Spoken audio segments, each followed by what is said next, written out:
getting to introduce Wendell Berry is kind of like, oh God, he is a God icon.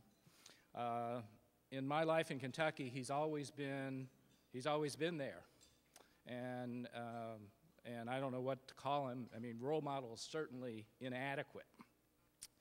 But he probably doesn't know that he was an English teacher at the University of Kentucky when I was an engineering student there. And of course, as an engineering student, I never went near the English department, so I didn't really know you then. But there was a time in my life when I went back to the farm, just about the same time you did, actually, and grew organic vegetables and sold them on the street corner in Lexington. Wendell was a writer for Organic Farming magazine. You probably, and he was one of the early and strong voices about the poisons in our food and what agribusiness was doing to the food chain. So that was the first time I really started paying a lot of attention to Wendell. He got arrested at Marble Hill, something which a lot of us at the time respected that act of civil disobedience and what it stood for, and there are probably a few other people in this audience who also got arrested with you there. But more than that, he never stopped. And even recently, I'm sitting home, and I live out sort of in the woods, and it's a nice place to be.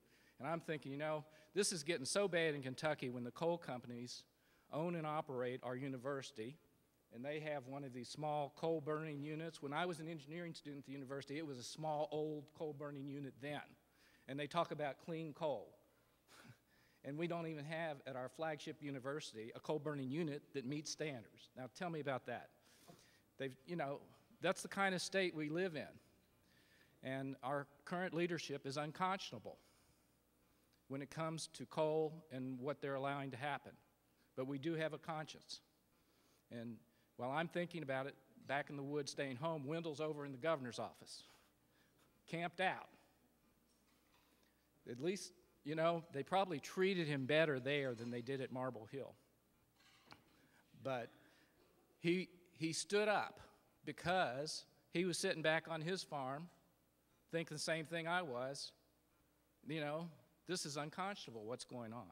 We should not chop the tops off the mountains for a few tons of coal and a few pennies a ton. And so he got out there on the streets and he got me off my farm, and fortunately I did get over to the march and heard you speak and the others speak who were standing up in our state, and more of us need to do it. And this is probably the wrong crowd to even talk about that, because I know so many of you, and I know all of you are out there doing your thing. But Wendell is our conscience, and we're so lucky that we have him, because if we didn't, I don't even know where we would be in terms of any kind of leadership on the issues that confront us in this state. Wendell?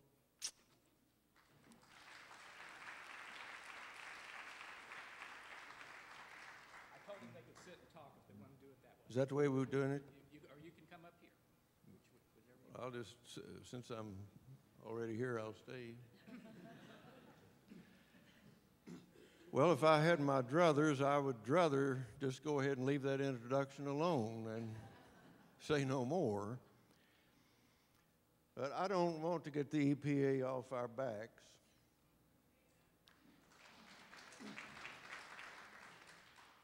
If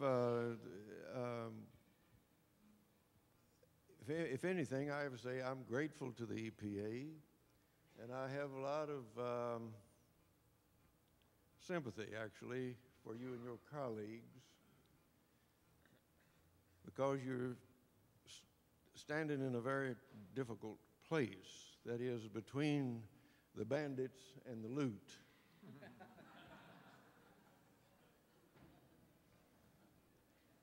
But since I'm not working for the EPA or any other government office, I have the luxury of being a skeptic. And I think we need the EPA a lot more. We have a greater need for them than they can possibly fulfill.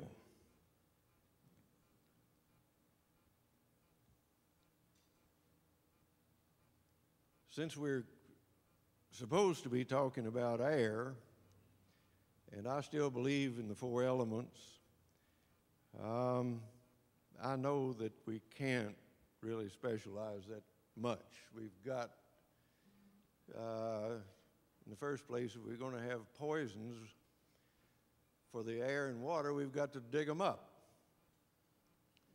And then we've got to set them on fire. And the hymn that's been going round and round in my mind for quite a long time now is the one that says, God gave Noah the rainbow sign, no more water, the fire next time. These four elements have to be kept in balance. And I think fire is out of control at the moment. It's hard to believe that the world's on fire, but it is. It's on fire in our power plants. It's on fire in our automobiles. It's on fire in all the workings of this earth-destroying economy.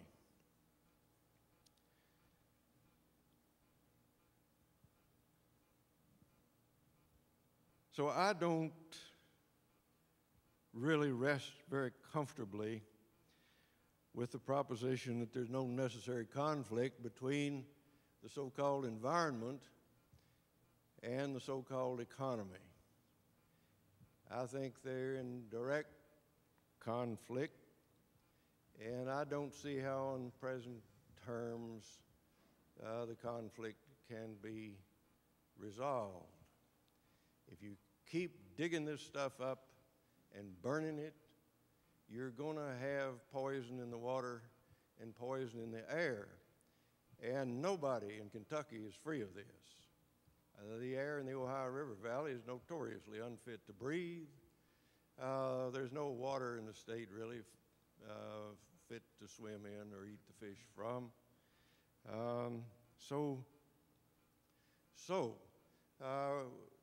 We are in league, those of us who are uneasy about this, with the EPA trying to make the best we can of what is, I think, fundamentally a bad situation.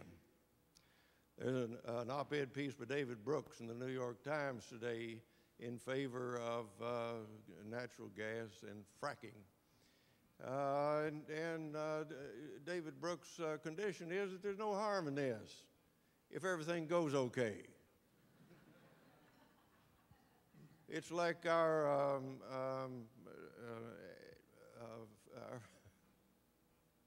friend Mayor Abramson, who says that he's for mountaintop removal as long as it doesn't do any environmental damage.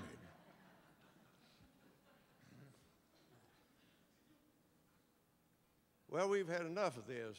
The time's past when you can say that and get away with it, because the economy we're in is a failure because it requires an environmental protection agency.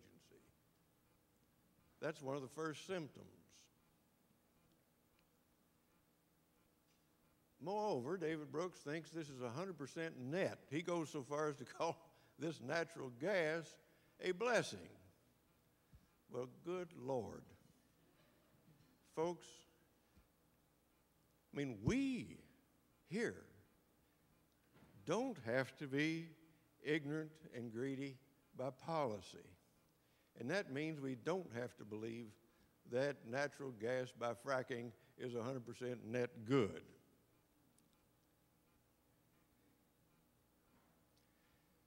Regulation will help. Some things can be regulated.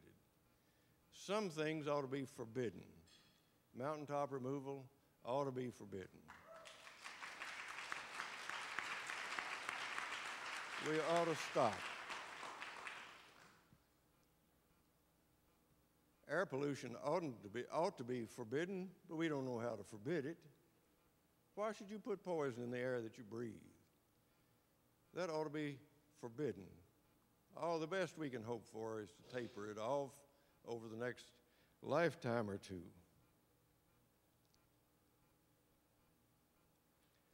So I think I'll end just by saying that I'm going to hang on to my skepticism, and I'm going to take seriously the first public servant with anything to lose who will call for rationing energy.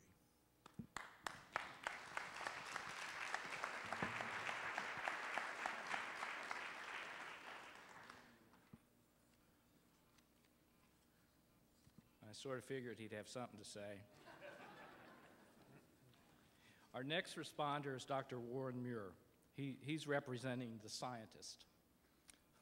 And he is the, you look at all his credentials and degrees, he fits the category perfectly well. He's currently the executive director of the Division of Earth and Life Sciences of the National Academies. And if you know anything about the National Academies, you'll know that it's probably one of the most quiet and important functions that we have in terms of really understanding the environment and the planet we live on. And the people who work there and do the work they do provide the information that we must have to understand what we're doing to the planet.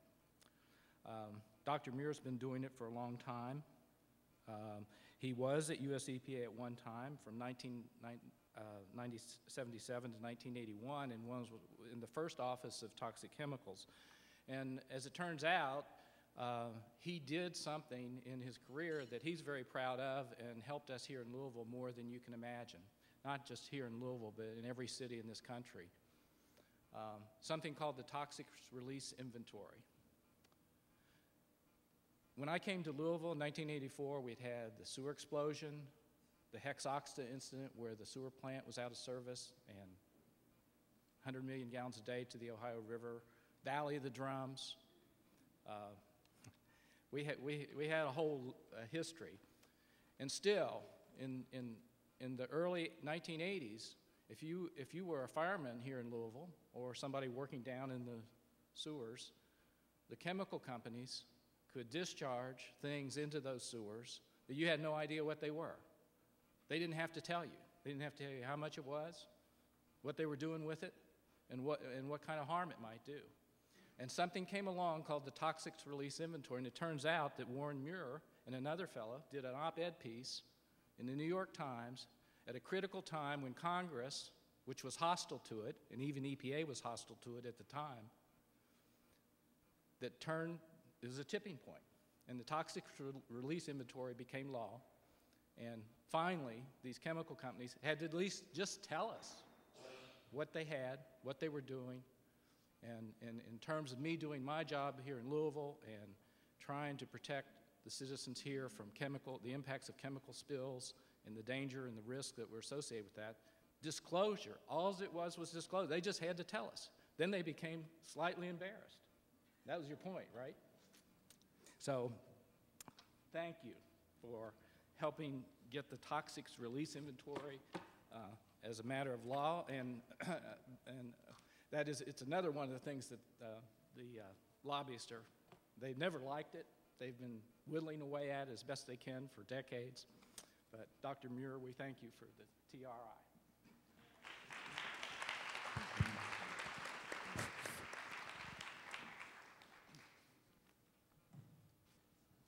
Think it's on? Yeah, it is on. Okay.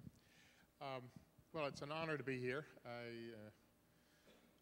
This is the first time that I've spent any time at all in Louisville, and I participated in the panel this morning, and I must say I was rather struck by the issues that you have here.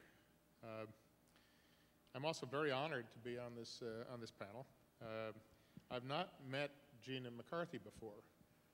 But I've been in Washington for 40 years, going back to having gone directly from grad school to the Nixon Council on Environmental Quality in 1971. And, you know, the Environmental Protection Agency was set up in the end of 1970, and it was moving forward, and there have been a number of people who have passed through. And many, many fine people have served at US EPA. But there are only a few that stand out over all the years. And Gina is one of those people. I've not met her before, but I can tell you that she is just very, very highly regarded as a straight-shooting, committed individual who's respected by the public interest community, respected by the regulatory community, and respected by her staff. So it's a pleasure to be here with you. And one of the things I want to point out, I mentioned to her over lunch, is, one of the things that got sort of very passing coverage, I think, in the news, but which I think is really rather monumental, wasn't one of these big battles, with the Congress, but she and her staff met with the auto industry, and they agreed to double the efficiency of automobiles and trucks in the United States in the very near term, with defined progress. I mean, it is just an enormous accomplishment that just has not been given the adequate recognition. I'm in awe.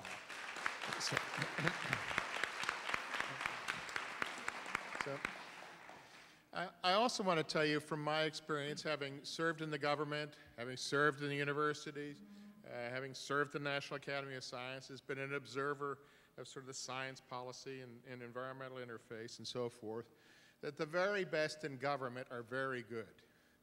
They're operating with so many challenges that you wouldn't believe. And it isn't just the normal challenges of what you're picking up in the news and the Congress and this and that.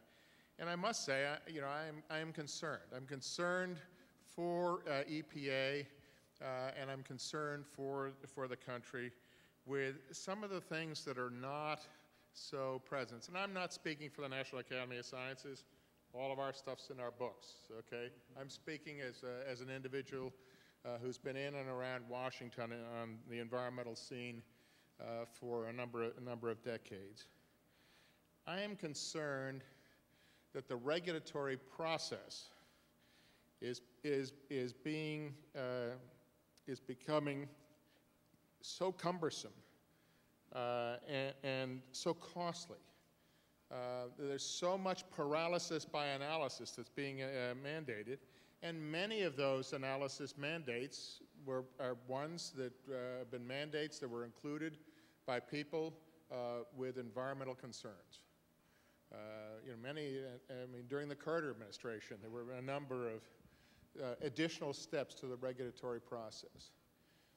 My concern is that the regulatory process is getting so costly, so burdensome, that EPA, in order to justify taking an action and putting all of that effort to there, has to create a regulation that's this broad, where in an economy that's moving quickly and problems that are changing, and that so by the time it comes out, it's inapplicable to a large fraction of the circumstances to which it applies. I'm concerned that EPA has to do a risk assessment associated with virtually all of its actions, and their risk assessments now take 10 years to develop and are 1,000 pages long, and even then, once you've got 1,000 pages, it's easy enough for the Academy to find mistakes in it. I think that what's happening is that the process is accruing in a way that is counterproductive. I think we need to decide whether or not we think as a nation we can afford our environmental values, and I personally do, and if so, then we ought to pursue them and free the EPA and free others in order to get there. If the agency could act more nimbly, it would be more targeted, it would be more appropriate, it would have less adverse consequences and we would all be moving forward more quickly. And I don't know whether that's counter to your democracy point or not, but I can tell you that when I went to the Environmental Protection Agency in 1977, I was enacting a brand new law called the Toxic Substances Control Act. And the assistant administrator for toxic substances, who had been a longtime friend of mine, he said, "Warren, I want you to pick one chemical and regulate it." He said, "I want you to be able to pick one." He said, "You find it and you do it." And I came back to him and I said, "Don't worry, boss, we'll go with asbestos. We have workers who are dying from mesothelioma. It's 100% associated with asbestos, and everybody dies from the disease. Nobody's going to challenge our science with respect to asbestos." And when I left, 4 years later, it was maybe 4 more years before EPA could issue a regulation, which then was just tossed out in the courts. I mean, it cost millions and millions and millions of dollars for EPA to try and tackle that one problem. And I just think that we need to focus not only on keeping the agency and the agency funded and keeping a Clean Air Act and so forth, but if anything, I think we need to free civil servants committed to environmental protection to do the job. Thank you.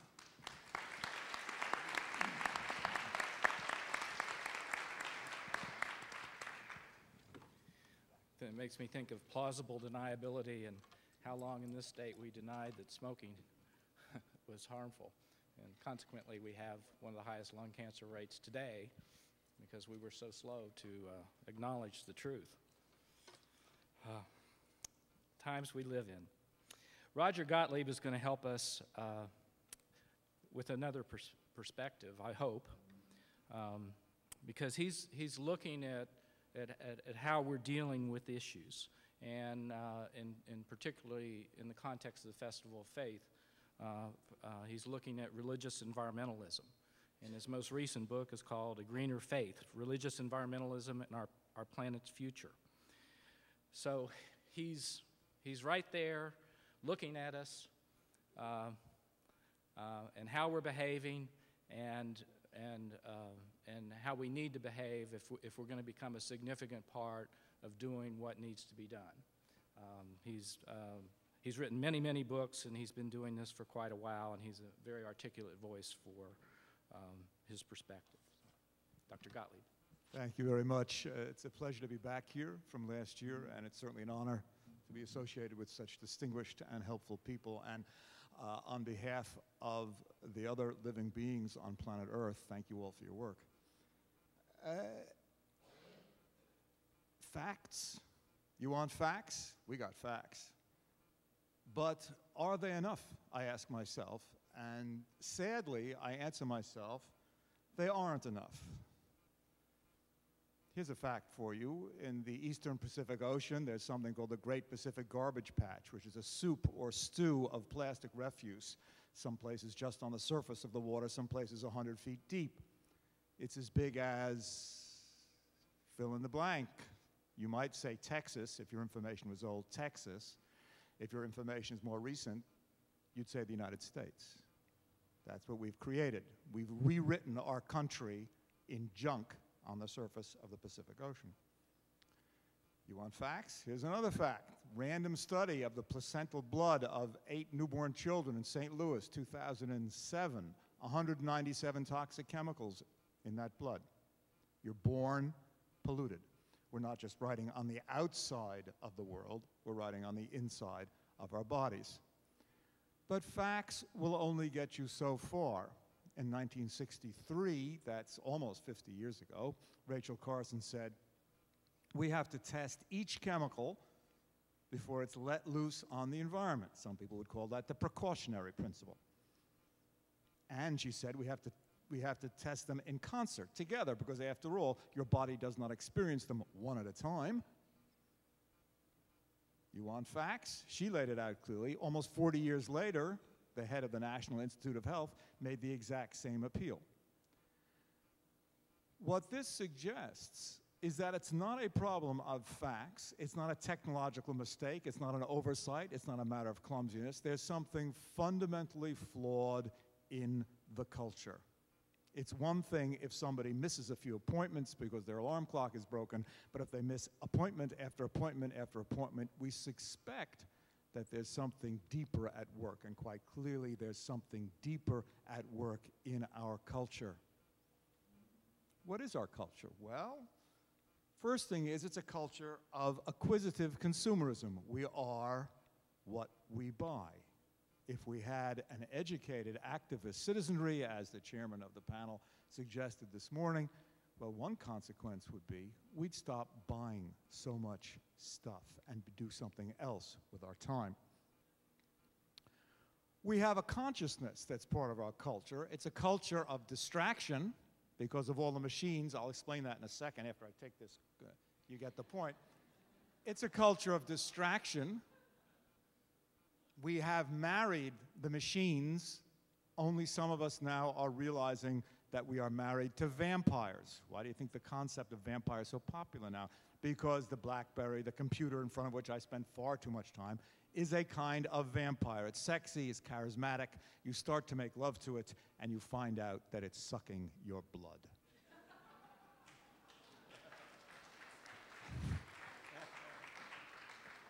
We have a culture in which our emotional life is one of isolation from community. We move, we change religions, we change traditions, we have our nice little houses, or we get drunk on alcohol, drunk on drugs, drunk on antidepressants, drunk on television, drunk on distraction, drunk on video games, drunk on pornography. We're isolated. Put these all together, and what you have then is a contrast between a ruling elite, I'll get to the ruling elite in a minute, they'll wait, and a culture of people who are often, for the most part, incapable of serious political activism. And that's a big problem. It's a big problem because the ruling elite is and does what every ruling elite does from every political system: take control and perpetuate their power. In a way, and I say this as somebody whose politics are so far to the left I periodically fall off the planet. In a way, and very sadly, the Republicans are right. If you listen to the presidential hopefuls on the Republican side in their debates, what do they say? Jobs, jobs, job killer, job killer. The jobs are good, the job killers are bad. Stop the regulations, blah, blah, blah, blah, blah. And they're right. Why are they right? Because what's going on now is that the ruling elite is engaged in a kind of strike, or at least a kind of slowdown. Where are the jobs when we are sitting on $2 trillion in profits? They are disciplining this country and letting us know, you give us too many regulations, you give us too many controls, you limit our profits, you limit our freedom of action, we won't invest. And if we don't invest, you don't get a job. As long as they control the job market, as long as they control, pardon this old school language, makes me seem like the dinosaur I am, as long as they control the forces of production, where we heard that line before, then there will be as many jobs as they want, unless there is an aroused, engaged citizenry, unless people storm the gates one way or another, demanding something different, which means that our job unfolds on many fronts. It means we have to build a culture which is an alternative to a culture of distraction and consumerism. It means we have to shut off our machines and talk to each other like human beings, and we have to embody what we know, what we experience, and what we can learn from each other in a mass movement that expresses itself in our churches, in our universities, in NGOs, like everything from the Sierra Club to the National Toxics Movement. It means that elected representatives and the people who own the wealth must know that the people are on the edge of doing something really bad, and they better back off. Is it possible for us to do this? Are we so drugged out and pacified by all the toys they've offered over the years, that it's impossible for us to move? I don't know. I don't know. I try not to despair, though when I look at the world, I'm often overwhelmed by grief. But I only comfort myself with the honest realization that I'm too ignorant to know what the future holds. Let's write it in a better way.